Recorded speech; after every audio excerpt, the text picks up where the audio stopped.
Hey guys, it's Chandler, and welcome to the Healing Heroes. I promise you. I'm Chandler Stroud, an executive, wife, and busy mom of two, who after years of living with anxiety, health struggles, and an unshakable feeling like I should be happier, made a profound discovery that changed everything. Join me on a journey where unexpected paths lead to healing and more happiness. On this show, we'll explore unconventional ways to unlock more joy in your own life with the help of my very own healers and trusted advisors, the Healing Heroes. Hey everyone, welcome back to another episode of the Healing Heroes podcast. I'm your host Chandler, and I am so happy to be joined again by our hero and human design expert, Zach Carlsen. Today, we are talking about something I know so many women in this community are navigating: what it looks like to stay committed to your own growth when your partner may be on a different timeline, and how human design can help bring understanding, compassion, and clarity to those dynamics without force or blame. Before we dive in, here's a quick refresher on Zach's background for our new listeners joining us today. Zach Carlsen has been coaching and educating professionally for the last decade. The core and foundation of his work is human design, a modern science containing ancient systems for exploring the nature of being. He holds advanced academic degrees in pedagogy, literature, and French, as well as certifications from Gallup Inc. in Clifton Strengths Coaching and SSC in Human Design Coaching. In 2021, he obtained his Master Coach certification from Elementum Coaching Institute. Zach, it is so good to have you back on the show with us today. Thank you so much for being here. I'm really excited to dive into this topic with you. I've been looking forward to this for weeks, Chandler. I love hearing that. And, I'm going to be really transparent with our audience for a second. Like, often I feel like we brainstorm ideas, or I'll go off and brainstorm ideas and send them through to the heroes and be like, how are you feeling about this? Are you passionate about this? But this idea today came from Zach. He proactively emailed me and was like, I think we need to talk about this. It's so important. I see this happening across so many of the clients I'm working with in my own day-to-day work. So can we do an episode on it? And I was like, yes, yes, yes. I love this topic, first off. And secondly, I love your passion around it. So I know today's going to be a great conversation. And thank you, Zach, for bringing this one to everyone's attention. Yeah, honored. And I come with this because I would say about half of the clients who I work with who are women experience exactly what we're geared up to explore today, which is this phenomena where they're outgrowing emotionally, spiritually, mentally, in some ways, their partner, and it creates this real dilemma. And so a chance to unpack that and explore it here with you, because even though it's pretty pervasive, I don't see a lot of conversations happening specifically around this. Yeah, no, I'm sure, because it's like, I think to initiate that conversation, you have to admit displeasure, discomfort, like something is wrong in my relationship. And I think it's really hard to admit that to ourselves sometimes, let alone another person you can talk it through with. Absolutely. And there's nuances of it too, like this feeling of, like, if we're outgrowing our partner, like we might feel guilty about it or feel wrong, or like we're going to be punished for doing this deep inner work. And it just gets messy and confusing fast. Yeah, I can see how it would. I really could. Zach, for listeners who are newer or missed our earlier episodes together, can you just give a quick, again, brief overview of what human design is and how it's typically used, just so that everyone has the same level of understanding as we talk about how this can apply to personal growth and the topic at hand today? Absolutely. Human design is an astrology-based blueprint that's specific to you, meaning if there's 8 billion people on our planet, there's 8 billion different designs. And that blueprint is simply a roadmap in how to live your life in alignment. We hear that word alignment a lot in healing circles. And I sometimes ask myself, like, what does it mean?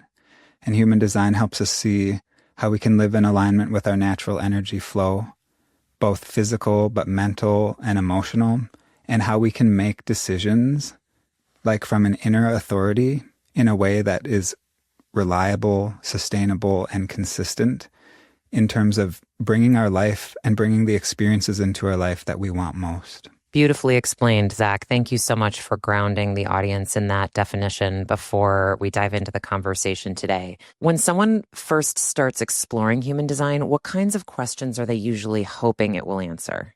People often come to human design first because they're curious about purpose. They're curious about whether or not they're on the right path. They're aware that there's like something invisible in the universe or in the world that can be measured somehow, that can be experimented with, but they don't know how to access that. And that invisible force, I think, is the electromagnetic phenomena that creates like our auras. It's filled with information, but it's not like gigabytes of information. It's in an electromagnetic field. And if you're rolling your eyes at that, I totally get it. I was such a skeptic. I was such a like straightforward kind of macho dummy. And because my mind was closed to anything that I couldn't kind of prove with a Western scientific mind. And human design, I mean, I think people also come to it just because they're curious. This system has so many different aspects to it that are just fascinating to explore. But what I'm most interested in is the application. How can we take the data that we learn and apply it to our lives to better ourselves, our relationships, our communities? Well, I know you've done that for yourself and so many others in spades. Myself, and even my husband included, like we've loved learning our designs, and you can go so deep. I mean, we've only scratched the surface on ours, but it's such a cool, really relevant and applicable way to understand yourself on a deeper level. To your point, I think you can really integrate the learnings into your day-to-day, which I know you're super passionate about in your work. And what we're actually is a great segue into what we're talking about today. So Zach, in your coaching work, how often do you see situations where one partner is perhaps actively doing inner work and the other is not, or perhaps just isn't doing it in the same way as your client? I work with 10 people at a time throughout the year. And I would say on any given day, 50% of the clients that I'm working with are experiencing or dealing with exactly what we're talking about today.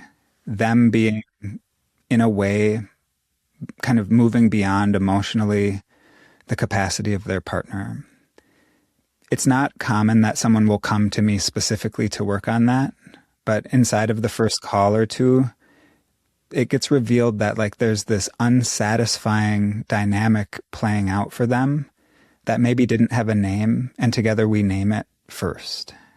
Without judgment, without pointing a finger, without I'm better, they're worse, but we just name that there's this unsatisfying dynamic playing out in the relationship where questions like, I wonder if this is all there is, come up. Couple's been together for 20 years and things kind of plateau. And this question, and for a lot of my clients, it's terrifying.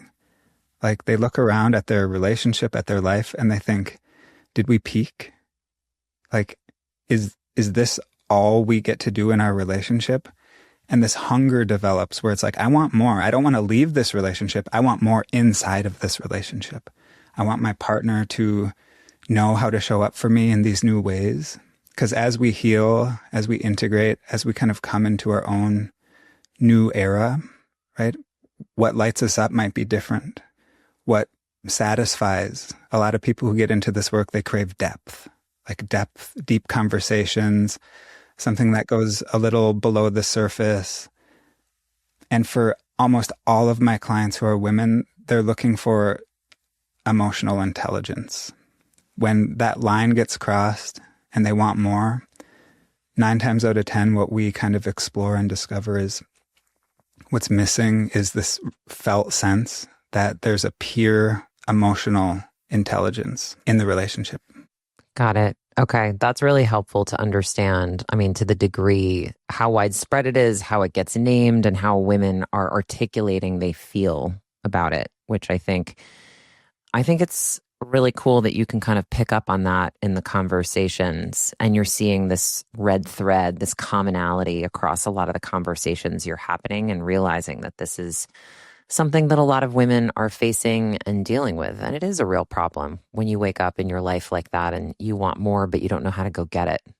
Yeah. Yeah. And I want to give a little love to the men of the world too, who in this scenario are often the ones who are lagging behind. And I just want to acknowledge that we aren't conditioned to seek emotional development so much as we're conditioned to seek like intellectual, rational, logical development. And so every word I say in this interview, I'm acknowledging the fact that both sides have forces playing into the dynamic that are societal, cultural. They're part of the program. And this isn't my opportunity to bag on any one person or another, but instead to inform and to offer light in a way to folks who are like legitimately suffering with this right now. I think that's really important and a really good way for, if it is predominantly men, for them to understand that there are larger forces at play here. And I totally agree that men are not conditioned to go looking for emotional development. I mean, that's just not how any of us were really brought up. So I see that play out in my day-to-day, certainly not even within the depths of healing work. Zach, what's the biggest misunderstanding people tend to have when they start feeling like they're outgrowing their partner? I mean, right on the surface, I think it's that the relationship is broken or that they're outgrowing and it's a permanent thing. This person will never change. It's a lot of dread. It's a lot of what I eventually see as like an overcorrection. It comes from a sincere place. Like, I don't know how familiar this experience was for you, but that initial year or two of growth and discovery and healing, where it's just like our minds are being blown, we're connecting dots, we're able to go back into our past and kind of find a new frame for our experiences. I mean, it is like intoxicating in a way than to almost use that against someone in a way, or to think that, oh my gosh, like I'm going to be growing like this forever and I don't know if I'll be able to relate to anyone ever again. I mean, it just has so many different facets to it. The energy that I bring today is one of solidarity and belief that, you know, couples need to work through these things together. But then also there's times when it's just like a rite of passage. Someone gets into their healing journey and they're in a new season and their partner actually doesn't catch up. Yeah, I can imagine those cases exist too. But I think it's important that you called out the distinction between them. You don't have to go straight to that scenario just because you have this feeling of they're not caught up, they don't care, I'm not feeling supported in this. Like, there's a lot you can peel back there before you go straight to, I'm out. So I think it's a really good distinction you're making. Absolutely. Really good distinction. How can human design help reframe that feeling for women, especially before it turns into frustration or worse, resentment with their partner?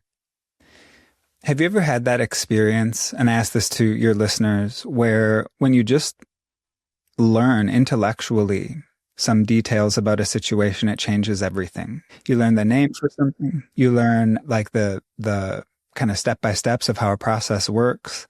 I know that for me, it's like if I have a toothache and I can discover, you know, the source of that toothache, the pain actually goes away or it lessens. Just by knowing what the source of something is, it softens. It might open us up to greater bandwidth for dealing with it as a problem.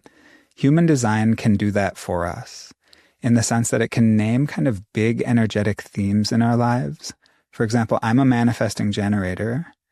My girlfriend is a projector. We have very different kind of paces that we're designed to move through life at. And if I didn't know that about her, I would wonder, like, why is our energy different? Human design, it gives like in a lot of ways, a broad stroke so that we can accept people literally for who they are. And we don't just have to take it on words. We can actually then observe them being who they truly are and noticing how consistent that is. I'm also friends with some pure manifestors who are constantly saying things that trigger me. And if I didn't know that about the manifestor, that's kind of their thing that they do best, sometimes, like, I don't know that I would have any compassion for them. I would think that they don't know how to read a room. They're being jerks, blah, blah, blah. My ego is hurt. But because I have this frame that then I can literally test the data with my interactions with this person, it opens me up for acceptance. And so with couples, when there's tension, and I do couples readings, which are one of my favorite things to do, and it's like getting a chance to put together some conversations around energy and difference and sameness with language that we can actually point to these things that are hard to get at. Consistency, follow through, energy, bandwidth, how self-motivating we are. Are we more of a leader or a guide or a mentor? Like, I think we use those words interchangeably, but if we're expecting someone to be a leader and they're really designed to be more of a mentor or a guide, like someone who works maybe one-on-one with people or someone who works like behind the scenes, that person will disappoint us forever because we're expecting them to be this way. And human design reveals to us, no, they're actually designed, their sweet spot is in this other realm.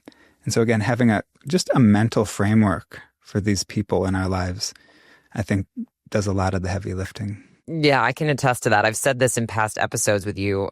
I have been very fortunate in that my partner, my husband, has been super supportive in my healing journey and has dabbled in a lot of the modalities that I have tried at this point, including getting a reading with you. And we learned he is a projector, just like your girlfriend. And it used to drive me crazy, the resentment I would feel when I would see him take these little naps throughout the day, all the time. And I'd be like, come on, dude. Like, there's dishes, there's laundry. Like, I'm running around doing all the stuff and you're napping? Like, what is happening? There was so much resentment. And then I found out he's a projector. And guess what? Projectors have to reset their energy throughout the day. They're not like generators, manifesting generators who like expend their energy and then sleep hard at night and then do it all again the same day. And that simple reframing has completely washed away the resentment I feel when I see him resting because I know I'm getting the best version of him when he gets off the couch. Amazing. Yes, that's a perfect example. I had to share it. I have shared it before, but like that was like such a breakthrough for us, I feel like. And I was really grateful he had that time with you. Yeah.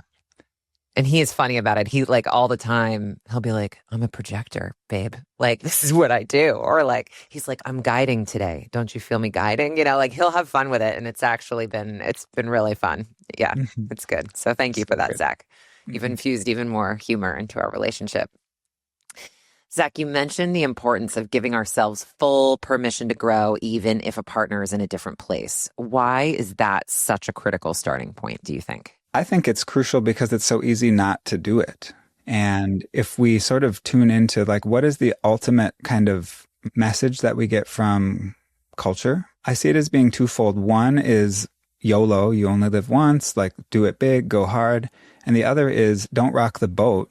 It's the opposite of it. Don't rock the boat. You might get kicked out. You might get murdered. You might get exiled. Like, be safe, be calm, be quiet. And it's these two messages that I think we get simultaneously that just sort of turn us up in circles. And that permission is stepping outside of that weird binary that no one really consented to in the first place.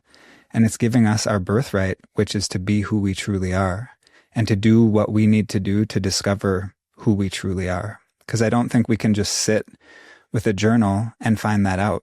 We actually need to immerse ourselves in experiences. And that doesn't mean with other people necessarily, but it means going out into the world and interacting with form, interacting with matter, and then taking that back and seeing how does that affect us. And in order to do that wholeheartedly, I think we need to be 100% on board for it ourselves first. Yeah, no, I think you're right in that. And I also liked that you called out the flip of that. Like either way, you're holding yourself back if you aren't giving yourself permission to grow, or you are kind of taming yourself to fit the relationship as it is and not fully expressing that growth. Like that is another whole situation in which you're not living into your alignment with, why you're here and what you're meant to learn and all of that. So I think that was a really good thing that you called that out too. Yeah. And anyone who's listening who has experienced real growth that other people can see, it can freak people out, the people around us, because we're changing. And it's like unconsciously, maybe consciously sometimes too, they're like, who is this person? They're not the same size, the same shape as I'm used to. I've taken it personally before when people have changed, like, can I keep up with this person? I mean, I'm not outside of this dynamic either of feeling kind of the pressure, the urgency to change and to keep up with the people in my life and to make that authentic. That's cool to hear it from that perspective. I feel like we often talk to like healers in this space who are feeling like they're outgrowing old relationships, but to feel like you're surrounding yourself with people who make you question and the relationship and make you feel a little self-conscious about that. I think it's just a really good reminder that we're all living our own version of these stories we tell ourselves. Yeah. Yeah. Yeah. And as a coach, I don't claim to be at a mountaintop saying, I found the way, it's this way, follow me. But instead to just be shoulder to shoulder with people, walking through the forest together, like finding these things out and not then having to put on a mask of perfection. Because, I mean, that's probably a heavy mask to wear all the time. How can understanding your own design help you better accept a partner whose approach to growth, emotions, or decision-making looks very different than your own? I mean, we are each the common denominator in our lives. And I think that when that truly lands, we can see how consistent we are in our own patterns and how consistent we are in our own resistance and how consistent we are in the ways that we might sabotage, but also in the ways that we might fill our own cup. And so human design can, one, give us validation. I give about 5 human design readings every week. Right now, I had to cap it off because, I mean, so many people are interested in this work today. And yeah, I love it too. And oftentimes in those readings, one of two things happens. Revelation, like, oh my gosh, this mind-blowing dot gets connected, or validation. Like, I always knew that, but I'd never been able to confirm it or affirm it. And some of those dots that connect are like kind of what you shared about your husband, Ryan, like that taking naps and resetting his energy throughout the day is so healthy for him. Yeah. We live in a culture that's been created and designed by generators where it's like, I'm going to take a power nap, like once a week for 20 minutes so that I can get up and do more. And so when projectors, for example, are held to that standard, no naps, no rest, no resetting your energy, it's hard for, that's foundational, that's baseline. And so without that awareness, that permission, that validation, that suggestion from the design, like, hey, your energy is wired to be a little different than the mainstream. Without that as a foundation, we're just playing catch up all the time. And so putting that into the context of couples, again, if we can know such things about our partners, it can help us, one, prevent that resentment from ever brewing in the first place, both toward the partner and toward ourselves. Because I work with a lot of people who feel stuck, like they're full of this awareness. They've read all these books, like they're so intelligent and yet stuck. And human design can help us figure out those sorts of blocks as well. And the stuckness is sometimes like, I'm stuck because of my partner. I'm stuck because of this relationship that I'm in. And human design would say, no, you're stuck because you do X, Y, or Z. Maybe address that in yourself first and then revisit the conversation about if this has anything to do with your relationship at all. Are there certain human design types or authorities where you see this tension show up more clearly or maybe more frequently in relationships? I'm not one of those human design readers that does that, because I think that there's more harm than good that can come from that. Like saying, oh, projectors and manifestors, those are incompatible types, or two generators get together. But what I will say is that each type does have kind of an energy vibe, and generators and manifesting generators were considered the energy types. And so we're designed to have kind of a rechargeable battery. And then the other three types, manifestors, projectors, and reflectors, are considered non-energy types.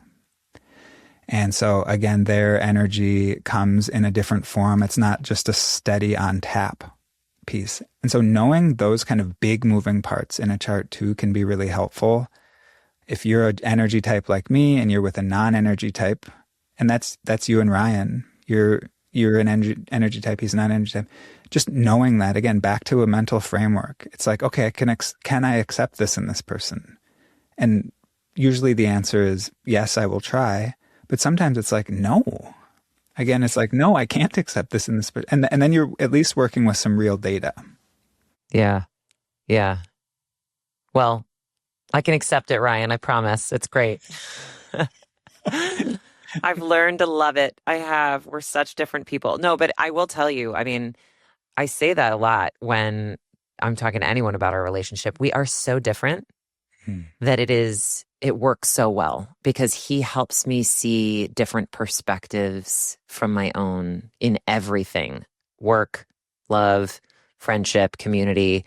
And I think I do the same for him. And so we celebrate those differences, and that means a lot to both of us. But that's not to say every couple does. So I totally understand what you're saying. But I want to acknowledge that in case he hears this episode, that I am very accepting of his projector ways. And, I love that he challenges me to be a more expansive version of myself. Yeah. Oh, I love that you brought it there, because one of my favorite quotes is that other people aren't failed attempts at becoming us. Other people are not failed attempts at becoming us. And in relationships too, here's another thing, and it might be a reason why this disconnect happens, is that we generally are drawn to people for their differences. I don't know many people who, when they're out dating, they're like, I want to find someone who's just like me. I hear people saying, I want to find someone who's got similar interests than me, but say that interest is hiking or the movies or something. The juice or the spark in that relationship is that other person can bring a different perspective to that same thing, right? Passion, I think, generally grows when there's polarity, like there's this kind of dance that's happening, and the dance is the otherness in that person. It's what makes them different from us.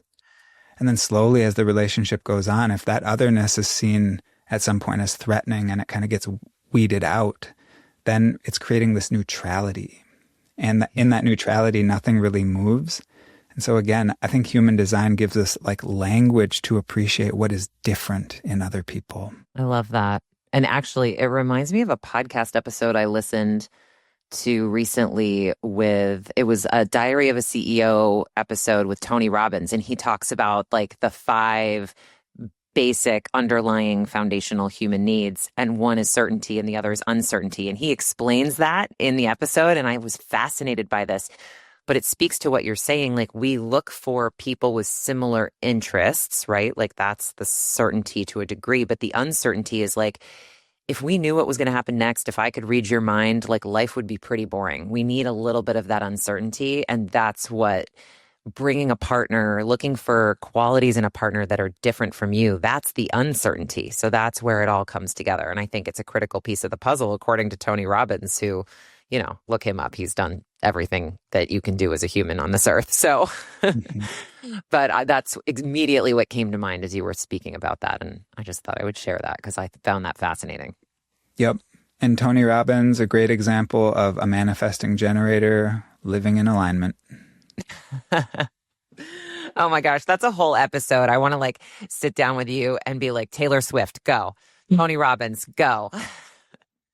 Like, let's just do celebrity human designs for an hour. And I think that would be a lot of fun. Well, we I would should do love that at that. some point. Yeah, it's a lot of work for you. So I won't, we'll talk it through. Can do it organically. We'll look through who you've already looked at in the past. From an energetic perspective, Zach, what's the difference between inviting a partner into growth versus unconsciously trying to pull them along forcibly? Yeah. Yeah. The direct approach, having the hard conversation up front, is what I invite folks to do all day long. Like it is so important. If this is resonating with you right now and you notice that there's been like this unconscious frustration or this dissatisfaction or fear, bringing it up directly, I think, is absolutely the first thing to try, because personal development, self-work, healing with a gun to your head doesn't work. Like feeling like you're forced to change, forced to grow, right? Panic is not a great place to be creative from. And I mean like creating new frequencies in ourselves, creating new versions of ourselves. And so, yeah, being direct about it and also roping in a third party, I think, is really helpful too in the beginning, because another thing that happens is like that resentment that you talk about, that knowledge can help prevent. It's like, okay, my partner is a reflector. And just by knowing that, I like this thing that I was resenting kind of goes away, or I have a context for understanding it.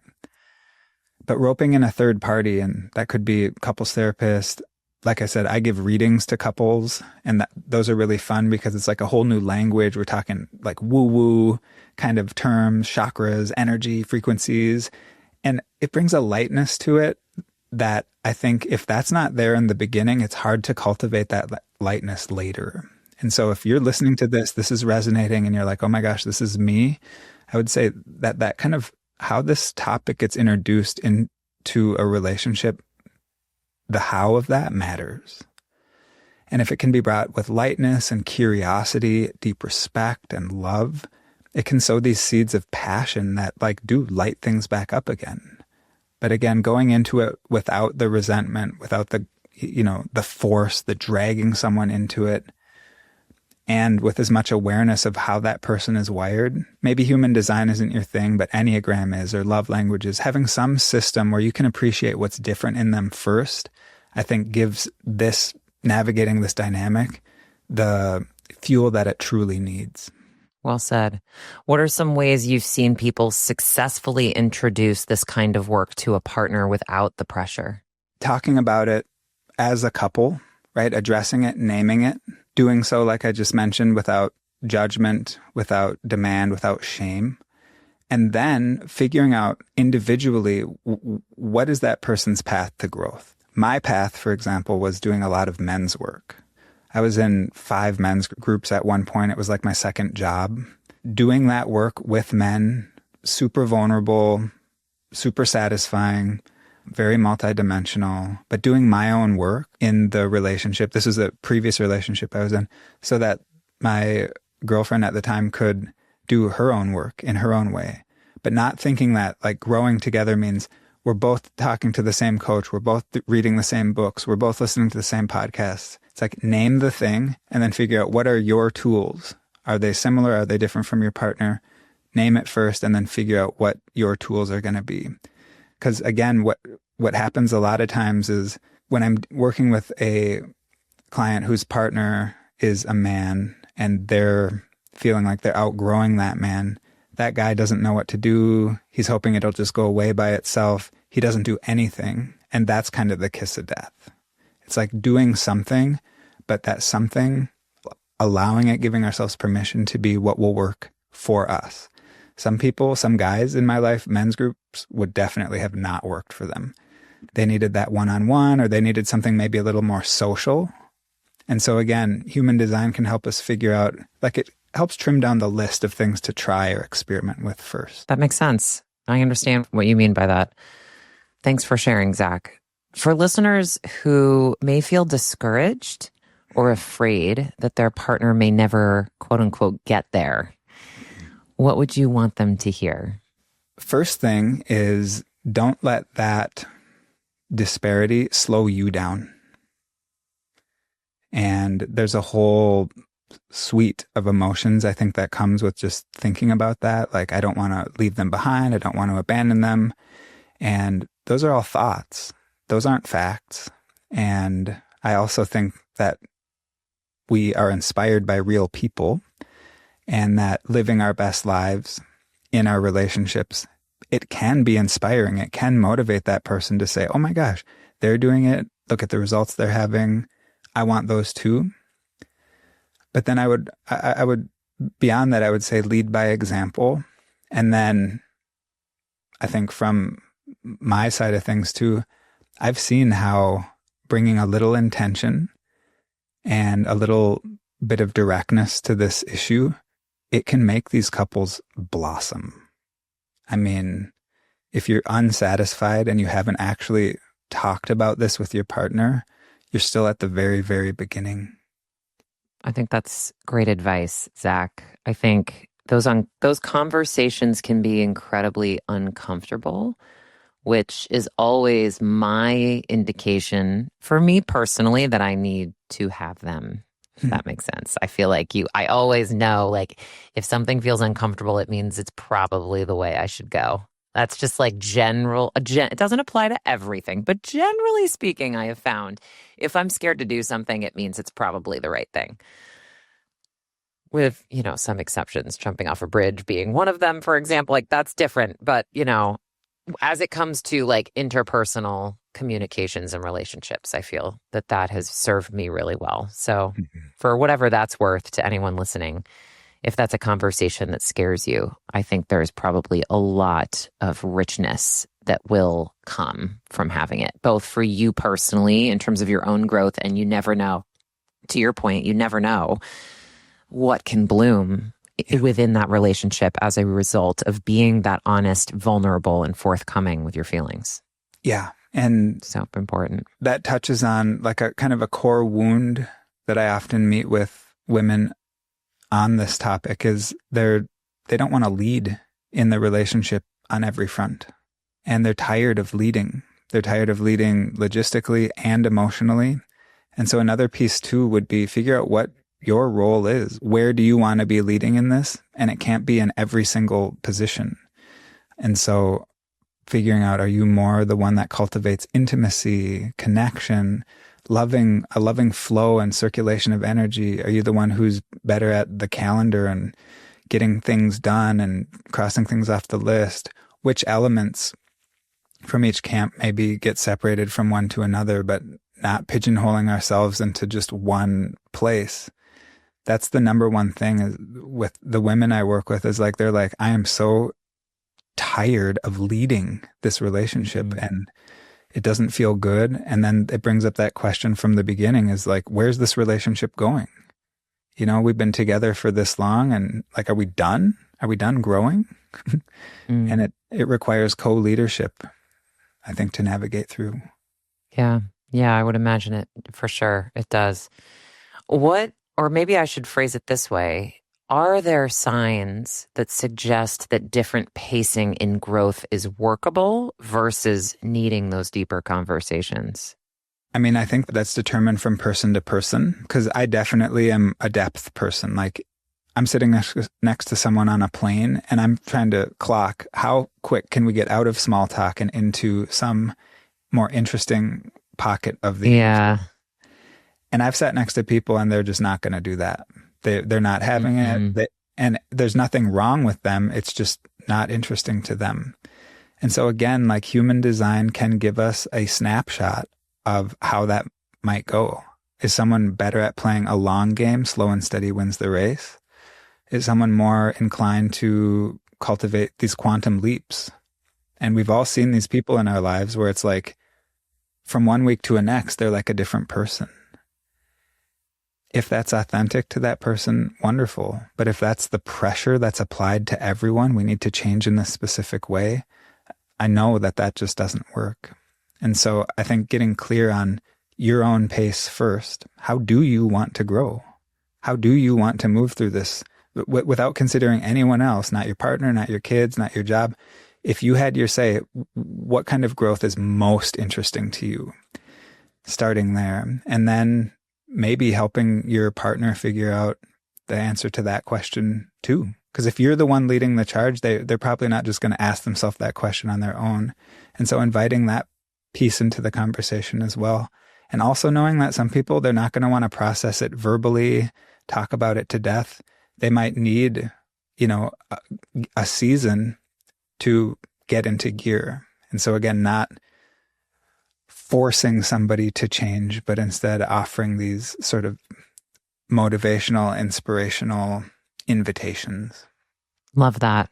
I think that's great advice, Zach. For women listening who are actively on a growth or healing journey, what's one practical way they can use human design to stay centered in themselves? What I love about human design is that there's nothing that we need to believe. There's nothing that we need to just accept as a fact, but instead it gives us legitimately endless opportunities for ways that we can go out and test and explore and gather data points on our very own through interacting with the world, interacting with other people, and then interacting with ourselves as well. And so having a cornucopia of practices that we can try that don't require belief, they don't require taking anything on faith, because those are elements for another part of the healing journey. The more deeply spiritual pieces, maybe more mindfulness. But when it comes to like transformation, I don't think that happens from journaling. I don't think that happens from a kind of half-hearted breathwork practice. I think getting into the world and figuring out what moves the dial for us requires engagement. And so anyone out there who is concerned that maybe things won't change or concerned that like this relationship is stuck, the invitation that human design would offer would be aligned action. And aligned action for me is going to look different for the other 7.9 repeating billion people on the planet. And so it's a cheat code in a way. Human design is the cheat code. You heard it here first, folks. Zach, if listeners take away one mindset shift from this conversation today, what would you hope it is? Your growth is yours. It's yours to manage. It's yours to implement. It's yours to enjoy. And I think the person who's first and foremost benefiting from your healing is you. And so we can get wrapped around the axle thinking about our partners and our past relationships. But when it comes down to it, it's you. And giving yourself that permission that we talked about earlier to heal at your pace, to seize the day, like when you're on and you know it, not watering yourself down, not making yourself small for the comfort of anybody else. I just saw a post today and it's like this successful entrepreneur and they're like, who are you trying to impress? And then he flashes to a picture of himself when he's 6 years old. And it just made me weepy because that's true. Like most of us out there who are bringing our influence to new levels and offering our gifts in service, it's like the person we're competing with is who we were yesterday. And the person we're trying to impress and become is the person who we needed when we were a child. Mic drop, Zach. That one's going to stay with me for the rest of the day. That's a whole new layer to how I think about this work and everything I'm doing. That's I'm going to have to peel back that onion later in a journal, ironically. Zach, thank you so much for being here today. As always, I had so much fun with you. I learned from you. You pushed me to think about my own healing and experiences in new ways. And I'm so grateful for that and for you. So thank you for being here. And Chandler, I am humbled, honored every time we get to have one of these conversations. So thank you to you and to everyone who's listening. Well, we are very lucky to have you, Zach. You're back. Welcome back anytime, truly. I really do have so much fun with you. Mm-hmm. And to everyone listening, if today's episode resonated with you, please share it with a friend who might need this reminder. You can also visit healingheroespodcast.com to meet our heroes, explore resources, and share your ideas for future episodes. Thanks for listening, everyone. And until next time, remember, be curious, be courageous, and be kind to yourself. You've got this.